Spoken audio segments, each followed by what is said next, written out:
ከእግዚአብሔር ከአባታችን ከልጁ ከኢየሱስ ክርስቶስ ጸጋና ሰላም ይብዛላችሁ። ቅዱሳን እንደምን ቆያችሁ? ዛሬም ቅጽበታዊ ጸሎትና ውጤቶችን በሚል ርዕስ አጭር ጊዜ እንነጋገራለን። ብዙ ጊዜ ጸሎት ስንጸልይ ሁኔታውን አመቻችተን ቦታውን አመቻችተን እንጸልያለን። አዳር ጸሎትን እንጸልያለን። የውሎ ጸሎትን እንጸልያለን። የምሽግ ጸሎትን እንጸልያለን። በተለያየ መንገድ በሚመቸን ሁኔታ ፈጥረን የምንጸልይበት ሁኔታዎች አሉ። ነገር ግን ባልተመቸ ሁኔታ ውስጥ እንዴት መጸለይ እንችላለን? በስራ ምክንያት ሊሆን ይችላል፣ በተለያየ ምክንያት ሊሆን ይችላል። ሁኔታው ሳይመቸን አጣብቀኝ በሚመስል ሁኔታ ውስጥ እንዴት ቅጽበታዊ ጸሎት መጸለይ እንችላለን? ደግሞ በዛ ቅጽበታዊ ጸሎት ውጤቶቹ ምን ነበረ የሚለውን አጭር ደቂቃ ውስጥ አብረን ከእግዚአብሔር ቃል መጽሐፈ ነህምያ ምዕራፍ 2 ቁጥር 1 ጀምረን እናነብ። በንጉሱ በአርጤክስስ በ20ኛው ዓመት በኒሳን ወር የወይን ጠጅ በፊቱ በነበረ ጊዜ ጠጁን አንስቼ ለንጉሱ ሰጠሁት። ቀደም ግን በፊቱ ያለ ሐዘን ይኖር ነበረ። ንጉሱም ሳትታመም ፊት ለምን አዘነ?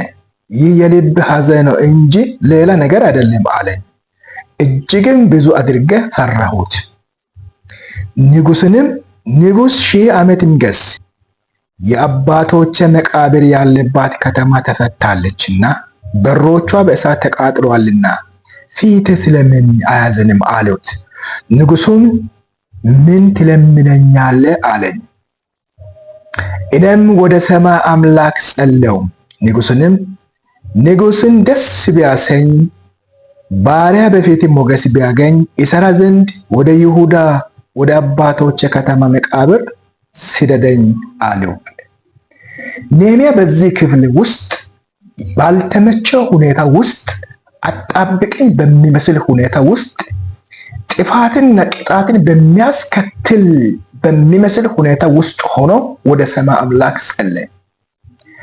የነህምያን ፊት ያሳዘነው እንዲያዝን ያደረገው ቀደም ብሎ ከይሁዳ የመጡ ወንድሙና ከወንድሙ ጋር የመጡ ወገኖች የነገሩት ነገር ነው።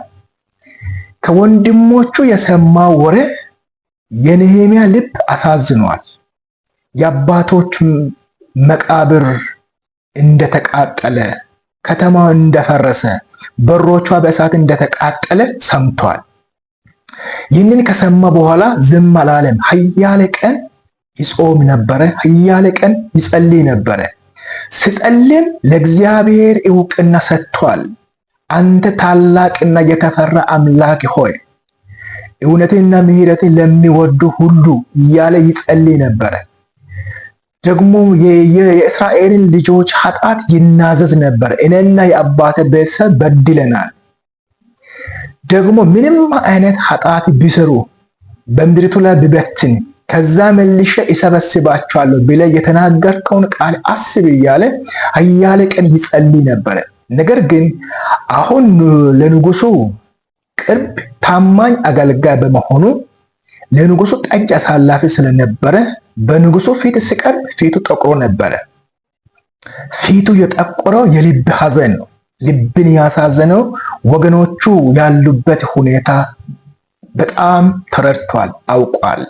በምድራቸው ሆኖ የተዋረዱ፣ በምድራቸው ሆኖ የተጎሳቀሉ፣ በመከራ ውስጥ ያሉ ወገኖች፣ ታላቅ ስድብ ውስጥ፣ ታላቅ መከራ ውስጥ ያሉ ወገኖች ጉዳይ ሰምቶ ልቡ አዝኗል።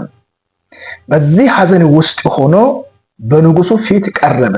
ጠጅ ለማሳለፍ በቀረበ ጊዜ ጠጁን አንስቶ ከሰጠ በኋላ ንጉሱ አየ። ሳትታመም ፊት ለምን አዘነ ብሎ ጠየቀው። ጥንት በነገስታት ፊት የሚያገለግሉ ሰዎች ፊታቸው የበራ ታማኞች፣ ቅኖች ሆኖ መቅረብ ነበረባቸው። ነገር ግን ነህምያ ዛሬ ያደረገው ነገር ፊቱ ጠቁሮ አዝኖ ቀርቧል። ይህ ማለት ከባድ ቅጣትን የሚያስከትል ነገር ነው።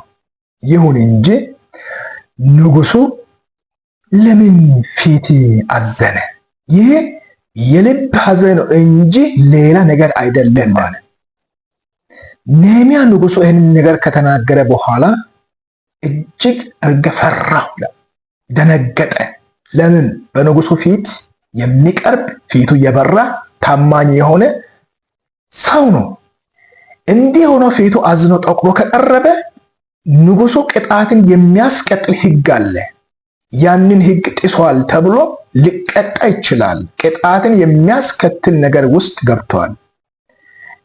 ትላንት ይጾምና ይጸልይ የነበረው እግዚአብሔር ንጉሱን ልብና ሐሳብ ቀየረውና ምን እንዲሰጥህ ትለምነኛለህ ብሎ ቆሞ እያለ ንጉሱ ምን እንዲሰጥህ ትለምነኛለህ እያለ እየጠየቀ ከንጉሱ ጋር እየተነጋገረ ወደ ሰማይ አምላክ ጸልየዋል። ታውቃላችሁ፣ ቅጽበታዊ ጸሎት ባልተመቸ ሁኔታ ውስጥ መጸለይ እንችላለን።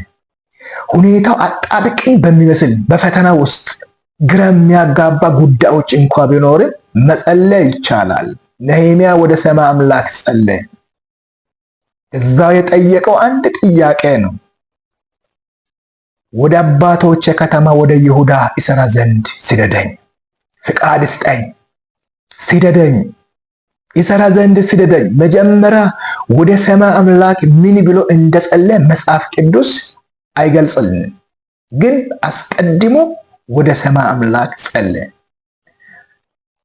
በነገራችን ላይ ጥሩ አጋጣሚና እድል ነው። ንጉሱ ምን ትለምነኛለህ ብሎ መጠየቁ በጣም የማይገኝ እድል ነው። በምናገኘው እድል በምናገኘው አጋጣሚ አስቀድመን እግዚአብሔርን መጠየቅ ያስፈልጋል። ምቹ እድል ቢሆንም ጥሩ አጋጣሚ ቢሆንም የምናገኘው እድሎች የምናገኘው አጋጣሚዎች በነገር ሁሉ መቅደም ያለበት እግዚአብሔር መቅደም ያለበት እግዚአብሔር መጠየቅ አለበት። ነህምያ አስቀድሞ እግዚአብሔርን ጠየቀ፣ ወደ እግዚአብሔር ጸለየ። ከዛ በኋላ ነው ይሰራ ዘንድ ስደደኝ፣ ፍቃድ ስጠኝ፣ ይሰራ ዘንድ ስደደኝ። በውርደትና በጭንቀት የሚኖሩ ወገኖችን ያንን የይሁዳ ከተማ በሮቿ ተቃጥላ ታሪኳ ተበላሽታ ያለች ከተማ ይሰራ ዘንድ ስደደኝ አለው። ከዚያ በኋላ ንጉሱም ቀን ቀጠረለት፣ ሄዶ የሚመለስበት ጊዜ ሰጠው። ፍቃድ ብቻ ሳይሆን ለነህምያ ወደ እግዚአብሔር በመጸለዩ ንጉሱ ፍቃድ ሰጠው። ሁለተኛ የሚያስፈልገው ጥበቃ እንዲደረግለት ወታደሮቹን ሰጠው። ሶስተኛ ደግሞ ሄዶ የሚሰራበት የሚያስፈልገው ማቴሪያል ዕቃ እንዲያገኙ ከዱር ጠባቂ አሳፊ ፍቃድ ደብዳቤ ሰጠው። መንገድ ላይ ጠላቶቹ እንዳያስቸግሩ፣ ግራ እንዳያጋቡ ከንጉሱ እንደተላከና ከንጉሱ ፍቃድ እንዳለው እንዲያውቅ ደብዳቤ ተሰጠው። ዛሬም በማይመች ወይ ምቹ ባልሆነ ሁኔታ ውስጥ ሆናችሁ ቅጽበታዊ ጸሎት ስትጸልዩ፣ አጣብቂኝ በሚመስል ሁኔታ ውስጥ ከእግዚአብሔር ጋር አስቀድማችሁ ስትነጋገሩ የሚሆነው ነገር ፍቃድ ታገኛላችሁ። በጠየቃችሁት ጥያቄ ላይ ፍቃድ ታገኛላችሁ። መጀመሪያ ከእግዚአብሔር ጋር ተነጋግራችሁ ከጀመራችሁ፣ ጸልያችሁ ከጀመራችሁ፣ በጸሎት ከጀመራችሁ የተዘጋ መንገድ በር ይሆናል። የተከለከልንበት ነገሮችን እንወርሳለን።